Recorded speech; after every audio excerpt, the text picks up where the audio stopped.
সৰকাৰৰ কথা পিছত প্ৰথম এলায়েন্সটো ক্লিয়াৰ হ'ব লাগে। ইয়াৰ পিছতহে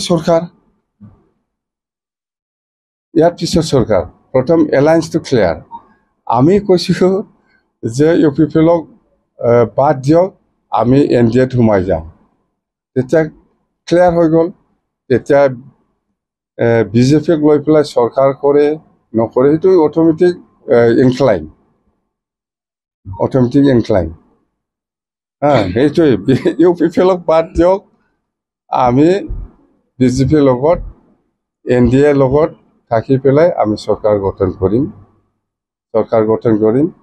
আমি চৰকাৰ গঠন কৰিম মানে এলায়েন্সত আমি থাকিম।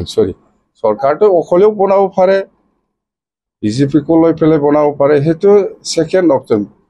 প্ৰথমত NDA alliance, U P P এলক বাদ দিব লাগিব।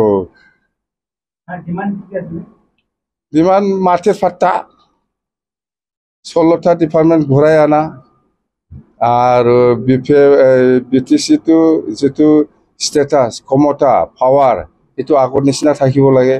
নহ'লে এই ইউ পি পি এলৰ দিনত একটা ইন'ভা গাড়ী লৈ পেলাই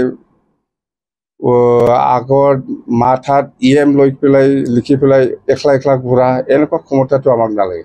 আগৰ ক্ষমতাটো কি আছিল জানে? EM সকলে একটা এস্কৰ্ট পায়, EM সকলে 2টা PSO পায়, চিফ ডেপুটি চিফে আগে পিছে এস্কৰ্ট লৈ পেলাই ঘূৰে। এইবিলাক ক্ষমতা আৰু ষ্টেটাছ বুলি কোৱাটো BTC চুক্তি যিটো আমাক ক্ষমতা দিছে সেইটো আমাক আকৌ লাগে। এইবিলাকেই আৰু কি। EMটো 5 তাৰিখত 8জন বা 10জন প্ৰত্যেকিং ল'ব। নামটো আজি দিব নোৱাৰে বা গণ্ডগোল হ'ব। সেইটো আমি ঠিক কৰা নাই, কৰিম, সময় আছে, 1-2 ঘণ্টাতে আমি দিব পাৰিম। মুঠতে 5 তাৰিখত 8জন বা 10জন। ইয়াৰ ভিতৰত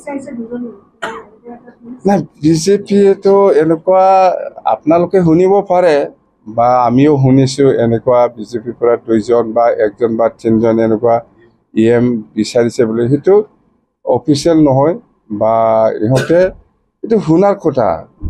বিজেপিৰ পৰা নিশ্চয় এনেকুৱা ষ্টেটমেণ্ট আজিলৈকেও দিয়া নাই আৰু মই শুনাও নাই। কিন্তু বাহিৰে শুনা কথা সেইটো, এইবিলাক বাহিৰে শুনা কথাহে। তো আমাৰ পৰাও আমি স্পষ্ট EM লাগে না কি লাগে সেইটো ডাঙৰ কথা নহয়। এতিয়া হ'ল NDA, যদি BPF NDAত থাকিব লাগে, তেতিয়াহ'লে ইউ পি পি এলক আউট কৰ, পাছ হৈছে।